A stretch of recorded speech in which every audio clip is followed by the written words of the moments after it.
Dear students, मैं धर्मेंद्र सिंह अपने channel applied grammar में आप सभी पाठकों का स्वागत करता हूं। फ्रेंड्स, इस समय जीएस के दौर में हम लोग चल रहे हैं, तो आज हम इस वीडियो लेक्चर के माध्यम से आपको उसका मैप का सबसे पहले ज्योग्राफी के मैप की चर्चा करता हूं। और इसकी साइड को आप देखें, हमेशा तो हम जानते हैं कि ठीक सामने पूरब होता, समझ रहे हैं ना, ठीक सामने पूरब, पीठ की तरफ पश्चिम, उत्तर और दक्षिण। लेकिन फ्रेंड्स, मैप के आधार पर अगर हम देखें तो आप ये देखिए मैप है, मैप में हमेशा ऊपर की तरफ उत्तर, नीचे की तरफ दक्षिण। ये आप देखिए, ऊपर उत्तर, नीचे दक्षिण, इस साइड पूरब और यह पश्चिम, नॉर्थ, साउथ, ईस्ट और वेस्ट। यह निरूपण होता है। मैप आप देखेंगे जब, तो सीधे आपको मैप हमेशा, जब भी भारत के मैप को आप स्टैब्लिश करेंगे बोर्ड पर, तो मैप हमेशा ऊपर आप देखेंगे दिशाओं के निरूपण में उत्तर, दक्षिण, पूरब और पश्चिम का भाव रखेंगे। तभी आप किसी भी देश को सही उसकी भौगोलिक स्थिति का ज्ञान कर सकते हैं या उसके ज्ञान को समझ सकते हैं। अन्यथा जब तक हमें दिशा का ज्ञान नहीं होगा, ऊपर सबसे उत्तर की तरफ जम्मू है, जम्मू एंड कश्मीर, और उसको हम समझ लेंगे पूरब, अगर तो हमारा जम्मू कश्मीर हम पूरब में कर देंगे। इसलिए फ्रेंड्स, सबसे पहले यह ज्ञान आपको उत्तर, दक्षिण, पूरब, पश्चिम करना आवश्यक है। आइए हम थोड़ा सा आपको चर्चा करते हैं ग्लोब की। फ्रेंड्स, ग्लोब क्या है? ये ग्लोब, ये पृथ्वी सदृश वह आकृति है, ध्यान समझिएगा, पृथ्वी के ही समान। ये नीचे से इसमें स्टैंड लगे होते हैं फ्रेंड्स, ये राउंड करता है। तो पृथ्वी सदृश वह आकृति जिस पर सभी रेखाएं, अक्षांश रेखाएं, देशांतर रेखाएं आदि रेखाओं के माध्यम से पूरे विश्व का निरूपण हो, वही ग्लोब कहा जाता है। बात समझ में आ रही है ना? मुझको आप मान लीजिए कि मैप है फ्रेंड्स, पृथ्वी है, तो पृथ्वी सदृश वह आकृति जिस पर सभी रेखाओं के माध्यम से पूरे विश्व का निरूपण हो, वह ग्लोब है, मीन्स मानचित्र। अब आपको जिस भी देश का अध्ययन करना है, उसको आप घुमाते जाएंगे तो पूरा विश्व आपको इस ग्लोब पर दिखेगा। तो हम सबसे पहले आपको ये बता दें कि फ्रेंड्स, होता क्या है, इस ग्लोब पर जो पश्चिम से पूरब रेखाएं होती हैं, पश्चिम से पूरब आप देख रहे हैं, यही रेखा है पश्चिम से पूरब। तो पश्चिम से पूरब आप देखिएगा। अब हम यह कॉन्सेप्ट आपको आगे बढ़ाते हुए चल रहे हैं। सिर्फ ध्यान दीजिए, आप नोट कर लीजिएगा, विषुवत रेखा। विषुवत रेखा का वासी जो जीता है निधाम, आप पढ़ा है आपने, बहुत बढ़िया। तो वही विषुवत रेखा फ्रेंड्स क्या है? पूरे ग्लोब पर पश्चिम से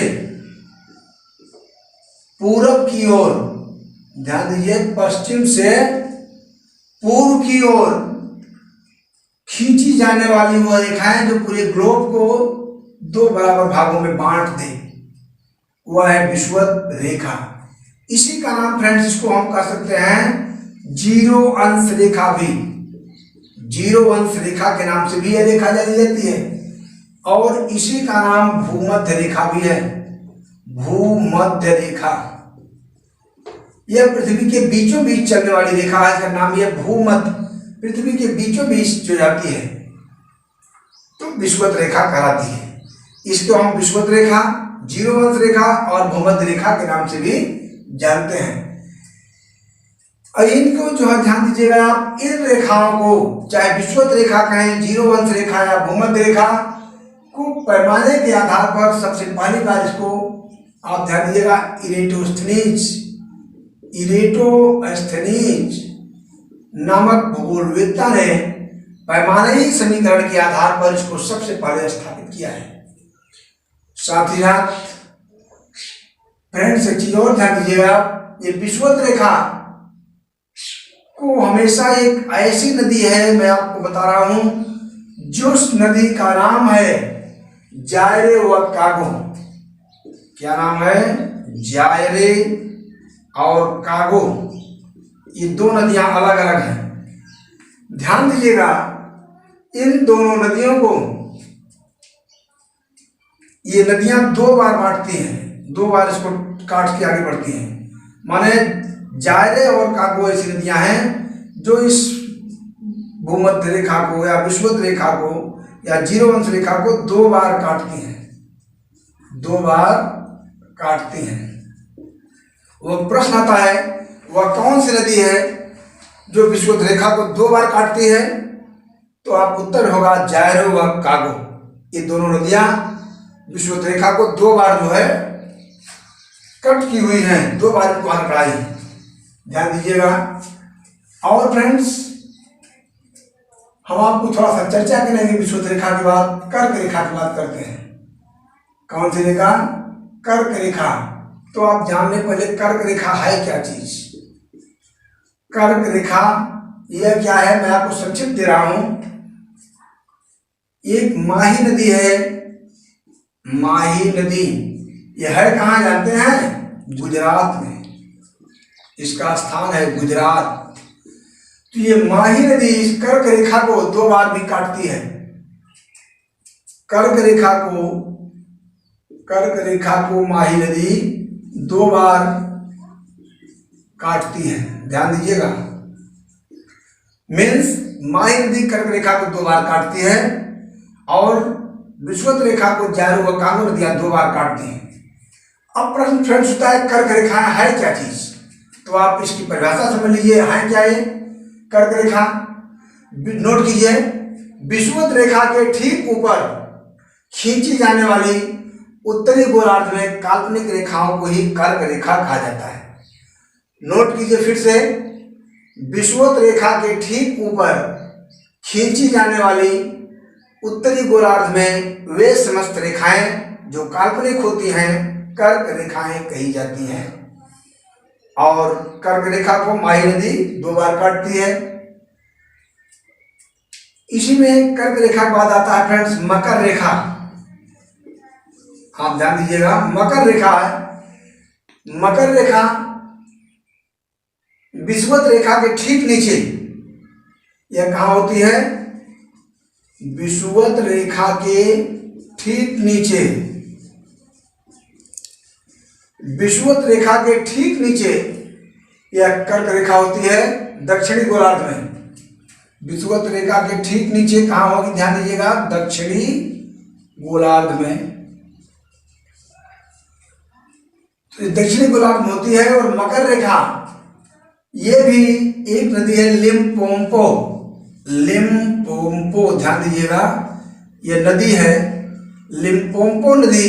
इस मकर रेखा को दो बार काटती है। फ्रेंड्स, कुल अक्षांश रेखाएं हैं 179। आप ध्यान दीजिएगा, 179 कुल अक्षांश रेखाएं हैं, 179।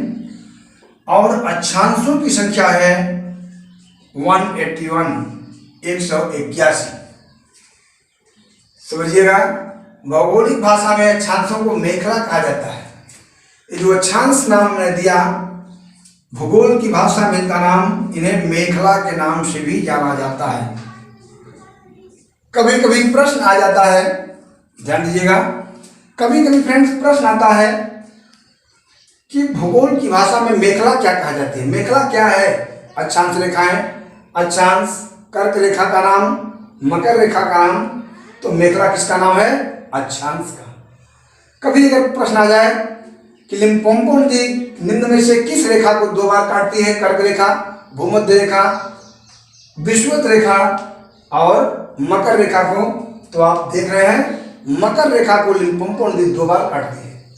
फ्रेंड्स, अगर आ जाए माही नदी किस रेखा को काटती है दो बार, तो आप उत्तर लिखेंगे कर्क रेखा। ये कॉन्सेप्ट कंफर्म रखिएगा। फिर हम मिलेंगे एक नेक्स्ट वीडियो में नेक्स्ट टॉपिक के साथ। और देखते हैं कि आपको कैसा लगा वीडियो, आप जरूर बताइएगा कमेंट करके। और यदि पसंद आएगा तो हम आगे बढ़ाएंगे, अन्यथा क्रम को, सीरीज को रोक करके पुनः इंग्लिश के क्षेत्र में पढ़ना शुरू करेंगे। थैंक्स।